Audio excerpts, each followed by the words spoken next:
नमस्कार, हर तस्वीर में कहानी है देख रहे हैं आप और मैं आपके साथ रंजना रावत। बुलेटिन की शुरुआत करेंगे और पहली तस्वीर आपको मधुबनी से दिखाएंगे। मधुबनी रेलवे स्टेशन पर खड़ी स्वतंत्रता सेनानी एक्सप्रेस की खाली बोगियां अचानक आग का गोला बन गई तो हड़कंप मच गया। बड़ी मुश्किल से बोर्डिंग ट्रेन को जलने से बचाया गया।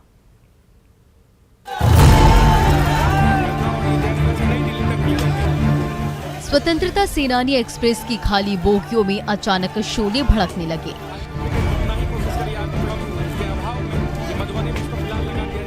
तभी हवा का ऐसा झोंका आया कि आग की लपटें तेजी से फैलने लगी। देखते ही देखते एक बोगी, दूसरी बोगी और फिर तीसरी बोगी भी आग का गोला बन गई। हर तरफ कोहराम मच गया। आंखों के सामने ये नजारा देखकर हर कोई कांपने लगा। तभी कुछ यात्री आग की लपटों पर बाल्टी से पानी उड़ेलने लगे। मधुबनी के रेल कर्मचारी भी एक्शन में आ गए। तब तक फायर ब्रिगेड की टीम भी आग बुझाने पहुंच गई। यहाँ के लोग जितने सहृदय होकर के तुरंत एक्शन में आए और यहाँ तक पहुँच करके जो आग बुझाने का काम किए, इसके लिए मधुबनी की जनता को ढेर सारी शुभकामनाएं। स्वतंत्रता सेनानी एक्सप्रेस के ये खाली कोच देर रात जयनगर से मधुबनी लाए गए थे। वहीं बोगियों से सुबह 9 बजे अचानक आग की लपटें उठने लगी तो प्लेटफॉर्म में मौजूद यात्रियों के बीच अफरा तफरी मच गई। आग की लपटें एक कोच से दूसरे कोच होते हुए 3-4 बोगियों में फैल गई।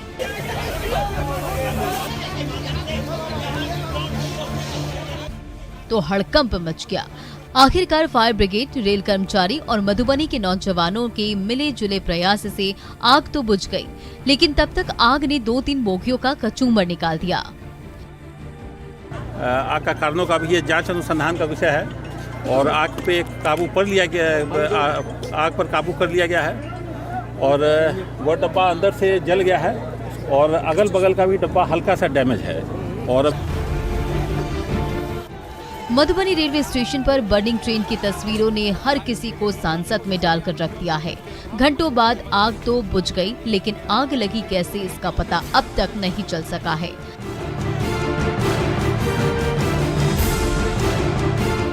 अमित रंजन, न्यूज़ 18 मधुबनी।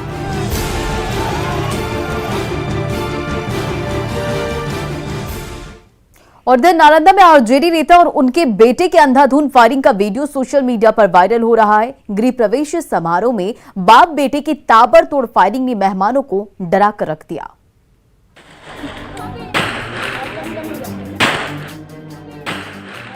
कभी राइफल गोलियां उगल रहा है तो कभी तमंचे से बारूद की गंध आ रही है।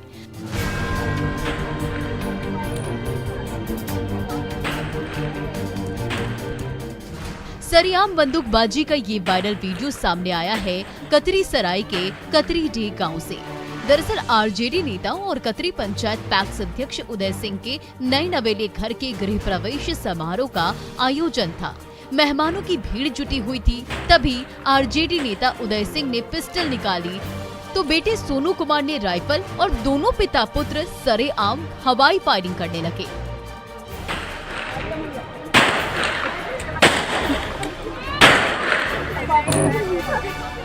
कतरीडी गांव की गलियां फायरिंग की आवाज से गूंजती रही। कभी पिता उदय सिंह पिस्टल का ट्रिगर दबाते तो अगले ही पल बेटे सोनू कुमार की राइफल से धाई धाई की आवाज आती। करीब आधे घंटे तक बाप बेटे ताबड़तोड़ हवाई फायरिंग करते रहे और धाई धाई की आवाज से ग्रामीणों के कान का पर्दा फटता रहा, लेकिन दबंग आरजेडी नेता को रोकने की हिम्मत किसी को नहीं हुई।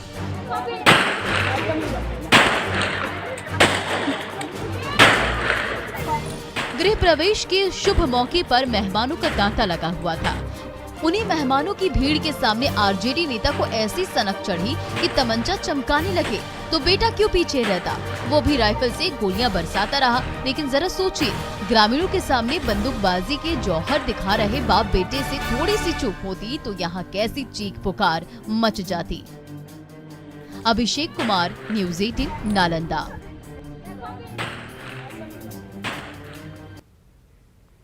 अगली तस्वीर रामगढ़ से। रामगढ़ में एक पेड़ अचानक फव्वारा बन गया। पेड़ के तने से इतनी तेज पानी की धारा फूटने लगी कि हर तरफ कोहराम मच गया। इसका वीडियो सोशल मीडिया में वायरल हो रहा है।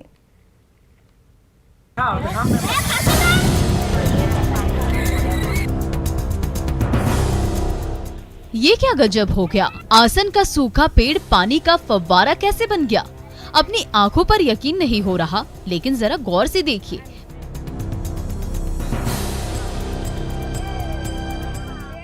पेड़ के तने से कलकल करती पानी की धारा लगातार फूट रही है, जैसे पेड़ ना हो पानी की नली हो, और नली की टोंटी खुलते ही पानी का झरना बहने लगा। ये नजारा है रामगढ़ के धमना टांड गांव का। सालों से खड़ा ये पेड़ अचानक से पानी की धारा बहाने लगा। जब स्थानीय ग्रामीणों की नजर उस नजारे पर पड़ी तो वो भी चौंक गए। आसन का पेड़ से प्रत्येक साल 2-3 घंटा पानी निकलता है। फुहारा की तरह प्रत्येक साल 17-18 फरवरी को निकलता है। आसन का पेड़ जैसे ही पानी की बूंदें बरसाने लगा, वैसे ही वो दृश्य देखने के लिए वहां ग्रामीणों की भीड़ जुटने लगी। विशालकाय पेड़ के तने से पानी का फव्वारा बहता रहा और ये ग्रामीण उस नजारे को एकटक देखते रहे।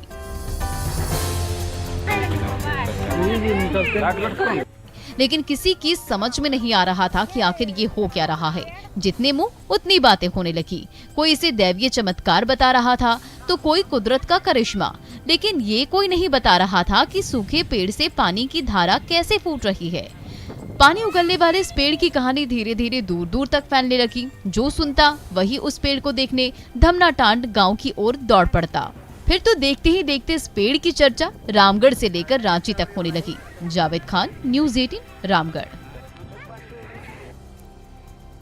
उधर मुंगेर की देसी दुल्हा और विदेशी दुल्हन के सच्चे प्यार की जीत हुई। रब ने रास्ता दिखाया और अपने प्यार को हासिल करने गोरी दुल्हनिया दौड़ी दौड़ी 7 समंदर पार मुंगेर पहुंच गई।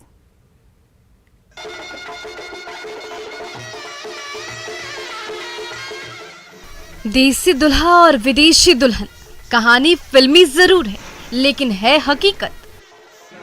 देसी बॉय रणवीर कुमार साल 2015 में फ्रांस की कंपनी में काम कर रहे थे।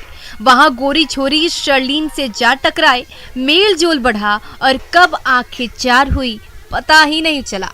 5 साल तक दोनों साथ साथ घूमे, साथ साथ वक्त गुजारा। तभी साल 2020 में रणवीर को स्वदेश लौटना पड़ा, लेकिन ये दूरी भी दोनों को जुदा नहीं कर पाई। आखिरकार अपने प्यार को पाने फ्रांसीसी दुल्हन शर्लीन 7 समंदर पार मुंगेर आई और दोनों प्रेमी हमेशा हमेशा के लिए एक हो गए। भारत देखें, आपके परिवार से मिले कैसे हैं, कल्चर जाने कैसा है। उनको इंडिया में बहुत ज़्यादा रुचि है, अच्छा लगता है, तो कल्चर को जानने के लिए उनके माता पिता भी साथ में आए। रजिस्ट्रार ऑफिस में जब देसी दुल्हे राजा रणवीर कुमार और विदेशी दुल्हन शर्लीन ने एक दूसरे का साथ निभाने का वचन लिया, तो इस अनूठे जोड़े के बीच पनप रहे प्रेम को देखने के लिए भीड़ जुट गई। दोनों ने कोर्ट मैरिज की रस्म पूरी की और परिजनों से आशीर्वाद भी लिया। तो नव दंपत्ति को बधाई देने वालों का तांता लग गया। अब इस परिवार की खुशियों का ठिकाना नहीं है। बेटी की खुशहाल जिंदगी से बुजुर्ग पिता फूले नहीं समा रहे। खुशी शुभकामना के साथ शादी ब्याह कर रहे हैं, बहुत खुश है हम लोग। एक रिश्ता इतना भद्र आदमी, इतना सकुन विचार के क्या बताएं। हम लोग थोड़ा सा संकुचित माइंड है, लेकिन हम उससे अलग हैं, तब न जुड़ रहे हैं। सच ही कहा गया है, सच्चा प्यार हमेशा जीतता है। देसी दुल्हा और विदेशी दुल्हन के ये हंसते और खिलखिलाते चेहरे एक बार फिर यही साबित कर रहे हैं। अरुण शर्मा, न्यूज़ 18, मुंगेर। गोपालगंज पुलिस ने जिन 2 व्यवसायियों को वकील मर्डर केस में जेल भेजा था वो निर्दोष साबित हुए। जब 45 दिन बाद दोनों छूटे तो गोपालगंज पुलिस की कारगुजारी पर सवाल उठने लगे।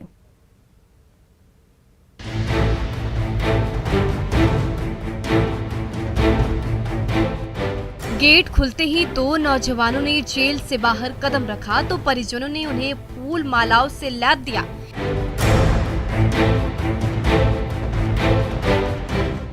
ये कहानी है कुचाई कोट के सर्राफा कारोबारी रितेश सोनी और मछली व्यवसायी सुजीत कुमार की। वकील मित्र राजेश पांडे की हत्या के आरोप में 45 दिन से जेल की हवा खा रहे थे, भीतर ही भीतर घुट रहे थे, जो पाप नहीं किया उसकी सजा भुगत रहे थे। लेकिन जब सच सामने आया तो हवालात से मुक्ति मिली, तो ईश्वर को धन्यवाद दिया और गोपालगंज पुलिस की कार्यशैली पर फूट पड़े।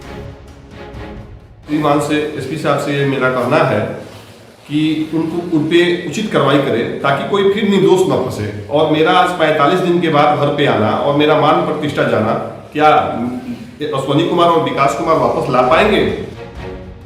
6 जनवरी को वकील राजेश पांडे हत्याकांड को लेकर गोपालगंज में गुस्सा भड़का। कुछ हाईकोर्ट पुलिस पर दबाव बढ़ने लगा तो आधी अधूरी जांच के आधार पर मृत वकील के दोनों मित्रों को ही जेल में ठूस दिया। दोनों निर्दोष बार बार बेगुनाही की दुहाई देते रहे, लेकिन पुलिस ने उनकी एक नहीं सुनी। तभी गोपालगंज पुलिस ने दिलीप सिन्हा मर्डर केस की गुत्थी सुलझाई तो वकील हत्याकांड का सच सबके सामने आ गया। असली कातिल पकड़ा गया और 45 दिन बाद दोनों निर्दोष जेल से छूटे।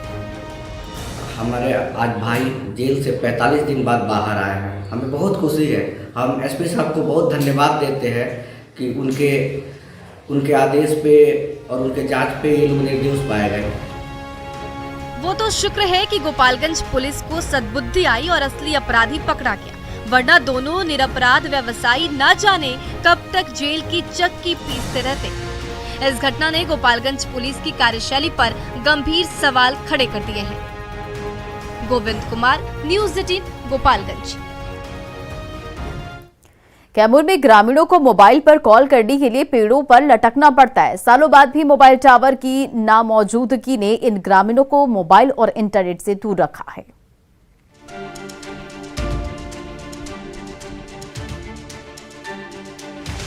हरे भरे पेड़ की टहनियों पर लटके नौजवानों का झुंड। इन्हें इस पेड़ से ना तो फल चाहिए, ना ही किसी चमत्कारी पत्ते की तलाश है। अपनी जान पर खेलकर पेड़ की डालियों को लटके ये नौजवान मोबाइल का नेटवर्क तलाश रहे हैं। जी हाँ, आप सही सुन और देख रहे हैं। डिजिटल इंडिया का नारा भले ही जोर शोर से बुलंद हो रहा है, लेकिन पहाड़ियों की तलहटी में बसे रामपुर के इन गांवों में मोबाइल का नेटवर्क अब भी दूर की कौड़ी है। यहाँ तक बहुत जब से हम पैदा हुए तब तक से यहाँ पर नेटवर्क है ही नहीं। जब भी कोई मतलब आपातकालीन स्थिति होता है तो उधर से फ़ोन नहीं आ सकता है। जो कोई करना भी चाहे तो यहाँ पर फ़ोन नहीं लगता है। जब भी करना रात हो चाहे दिन, हम लोग को ही करना पड़ता है। कोई इमरजेंसी हो तो दौड़ कर टावर में जाना पड़ता है, जब यहाँ से 1-2 किलोमीटर दूर टावर आता है। किसी को प्रियजनों से बात करनी है, किसी को ऑनलाइन क्लास अटेंड करना है, किसी को ऑनलाइन फॉर्म भरने की जल्दी है तो किसी को डॉक्टर को कॉल करना है। नेटवर्क तलाशने के लिए टार्जन की तरह पेड़ पर लटकने के सिवाय और कोई दूसरा चारा नहीं है।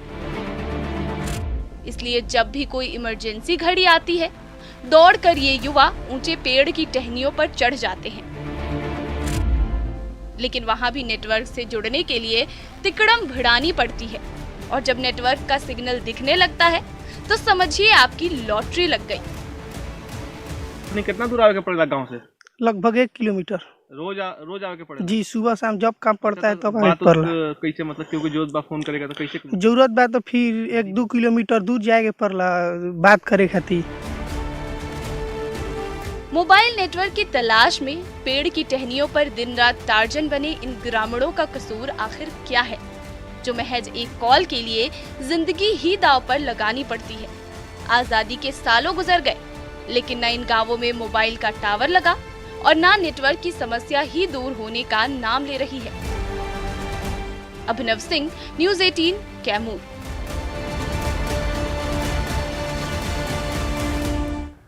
उधर मुजफ्फरपुर के 4 चैंपियन बेटी बांग्लादेश से मेडल झटक कर लौटे तो मुजफ्फरपुर वासियों ने उनका जोरदार स्वागत किया, लेकिन न जनप्रतिनिधि और न अफसरों को उनकी पीठ थपथपाने को फुर्सत मिली।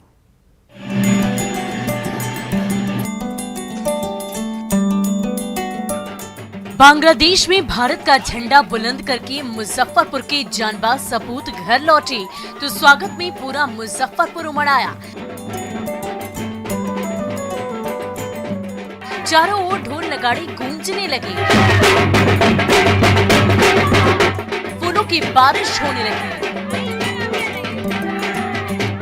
और जब सर पर पगड़ी और फूलमालाओं से लदे बिहार के चैंपियन बेटे बेटियों को लेकर निकला विजय जुलूस मुजफ्फरपुर की सड़कों से गुजरने लगा तो हर किसी की निगाहें इन बहादुर खिलाड़ियों के दमखम पर टिकी रही। सभा चैंपियनशिप बांग्लादेश के लिए, जिसमें कि चारों खिलाड़ी ने मेडल हासिल किया। इंडिया से 15 खिलाड़ियों का चयन हुआ था, इसमें 4 मेडल, 2 मेडल में पूरा इंडिया, टोटल 27 स्टेट और 4 मेडल अकेले बिहार भी नहीं, सिर्फ मुजफ्फरपुर। कभी सोचे नहीं थे कि भी इंडिया लेवल पे जाएंगे, खेलेंगे, बट सर के द्वारा मौका मिला और शबात एसोसिएशन ऑफ इंडिया और शबात एसोसिएशन ऑफ बिहार के माध्यम से मौका मिला और गया और मेडल लाया। चमचमाते मेडल के साथ इठला रहे इन बहादुर खिलाड़ियों में से किसी के पिता ठेला खींचते हैं तो किसी के परिजन मिट्टी के बर्तन बनाकर पेट भरते हैं। लेकिन अंधेरी गलियों के ये जलते चिराग जब अपनी मिट्टी से सैकड़ों किलोमीटर दूर बांग्लादेश के रिंग में उतरी तो अपने दमखम से एक के बाद एक विरोधी खिलाड़ियों को धूल चटाते गए और मेडल पर कब्जा जमाते गए। और जब भी वह मेडल और तमगों के साथ घर लौटे तो पूरा का पूरा मुजफ्फरपुर ही स्वागत के पलक पावड़े बिछाए खड़ा था। आप देश के लिए खेलते हैं, देश के लिए आपने बांग्लादेश में एक मेडल जीता, बिहार का भी नाम रोशन किया, कैसा? बहुत ही अच्छा फील होता है जिस समय देश के लिए अपना तिरंगा ऊंचा करे, देश का नाम रोशन करे, इसमें बहुत अच्छा। मैं ग्रेजुएशन का फाइनल ईयर एग्जाम छोड़ के गई थी, लेकिन ये मेडल आ गया तो सब सक्सेस हो गया और अगर सरकार सपोर्ट करती है तो और अच्छी बात है। मुजफ्फरपुर के इन जानबाज खिलाड़ियों ने अपने दमखम से बांग्लादेश में तो तिरंगा झंडा फहरा दिया, लेकिन न तो किसी अफसर और न ही किसी जनप्रतिनिधि ने इन चैंपियंस की पीठ थपथपाने की जहमत उठाई। प्रियांक सौरभ, न्यूज़ 18 मुजफ्फरपुर। मध्य प्रदेश में 20 दिन के बच्चे की मां परीक्षा देने एग्जाम सेंटर पहुंच गई। पढ़ लिखकर डॉक्टर बनने की तमन्ना रखने वाले इस बिटिया का जुनून हर किसी को हौसला दे रहा है।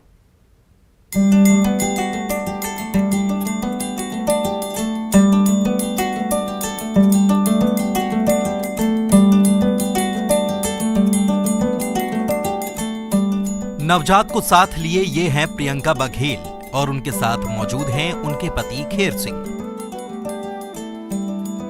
ये दंपति अपने नवजात को टीका लगवाने नहीं आए हैं, बल्कि ये आए हैं परीक्षा देने, 12वीं की परीक्षा। जी हां, ग्राम आंतरी की रहने वाली प्रियंका हर महिला के लिए मिसाल है। अपने सपने को हासिल करने का उनका जुनून हर किसी को प्रेरणा देता है, क्योंकि 20 दिन के बेटे को साथ लेकर वो एग्जाम देने चली आई और उनके इस प्रयास में उन्हें साथ मिला उनके जीवन साथी का भी। उनके पति जो पेशे से ट्रक ड्राइवर हैं, अपनी पत्नी के सपने को पूरा करने की खातिर उनके साथ मौजूद हैं।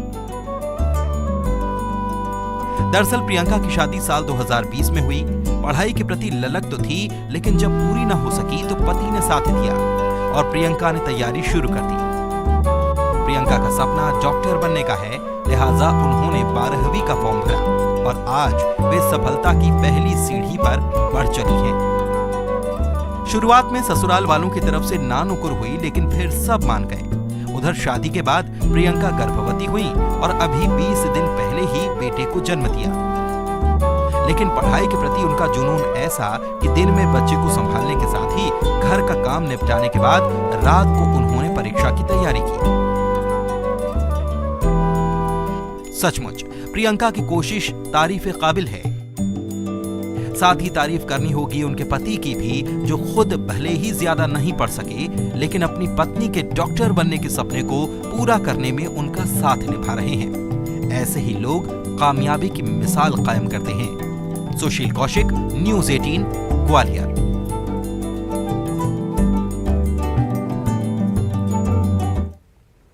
पर्यावरण के दुश्मन पॉलिथीन का नामो निशान मिटाने के लिए सामने आया है इकॉनथिन। मध्य प्रदेश के जाबाज नौजवानों की ये खोज पॉलिथीन का विकल्प बनेगी और पर्यावरण की सुरक्षा भी करेगी।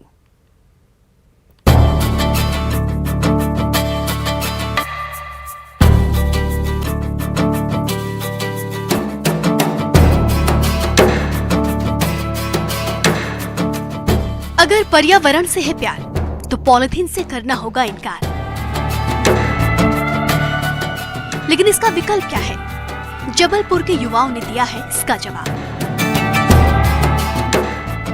इकोथीन, यही नाम है उस आविष्कार का जो पॉलिथीन की तरह इस्तेमाल तो आएगा लेकिन एनवायरनमेंट को जरा भी नुकसान नहीं पहुंचाएगा। मयंक नायक, अमित सिंघा और सूर्या यादव ने इकोथीन निर्माण करने की यूनिट लगाई है। माइक्रोबायोलॉजी से ग्रेजुएशन कर चुके इन युवाओं ने किसी बड़ी कंपनी में नौकरी करने की बजाय अपना कारोबार शुरू किया है। पर्यावरण के प्रति प्यार ने इन्हें इकोथीन बनाने के लिए प्रेरित किया। मक्के और आलू के स्टार्च के मिश्रण से बने दानों को पिघलाकर इकोथीन बनाया जाता है। पर्यावरण के लिए सुरक्षित और पतली परत होने से इसका नाम इकोथीन रखा गया है। दुनिया भर में इकोथीन का इस्तेमाल किया जा रहा है। इकोथीन की खासियत है कि ये मिट्टी में डिस्पोज हो जाता है। पॉलिथीन आग में पूरी तरह नहीं जलता और इससे हानिकारक गैसें भी निकलती हैं। इकोथीन पूरी तरह जल जाता है और इससे जहरीली गैसें भी नहीं बनती। इकोथीन पूरी तरह डिस्पोजेबल है जिससे पर्यावरण को कोई नुकसान नहीं पहुंचता। इन युवाओं के लिए अपना इकोथीन का कारोबार शुरू करना आसान नहीं था। पूरी रिसर्च करने के बाद इन्होंने अपनी संपत्ति गिरवी रखकर बैंक से लोन लिया और दिसंबर 2019 में इकोथीन बनाने की यूनिट लगाई। इन्हें उम्मीद थी कि लोग पॉलिथीन की बजाय इकोथीन को प्राथमिकता देंगे, लेकिन इसके निर्माण की कॉस्ट की वजह से ये पॉलिथीन की तुलना में थोड़ा महंगा है। ऐसे में लोगों ने सस्ती पॉलिथीन का ही उपयोग करना जारी रखा। लॉकडाउन के दौरान इन्हें बिना आमदनी के यूनिट को जारी रखना पड़ा, लेकिन अब इनके काम ने रफ्तार पकड़ ली है। मयंक ने बताया कि इकोथीन बनाने के लिए उपयोग होने वाला कच्चा माल भारत में नहीं मिलता, ऐसे में इसकी लागत फिलहाल ज्यादा है। पर्यावरण संरक्षण के लिए ये बेहद उपयोगी है। इकोथीन की मार्केटिंग का काम देखने वाले अमित सिंघा ने बताया कि लोग इसकी कीमत को लेकर पीछे हट रहे हैं, लेकिन कई लोग ऐसे हैं जो पैसों से ज्यादा पर्यावरण को महत्व दे रहे हैं और अब कई उद्योग इसके उपयोग के लिए तैयार भी हैं। कई रेस्टोरेंट्स में पॉलिथीन की बजाय इकोथीन का उपयोग किया जा रहा है। इनका कहना है कि अगर सरकार टैक्स में छूट दे तो इकोथीन का बड़े पैमाने पर उपयोग होगा।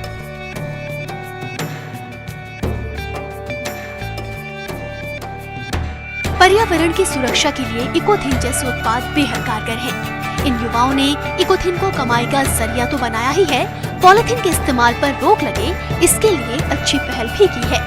पवन पटेल, न्यूज़ 18, जबलपुर। और फिलहाल इस बुलेटिन में इतना ही। बने रहे आप न्यूज़ 18 बिहार झारखंड के साथ।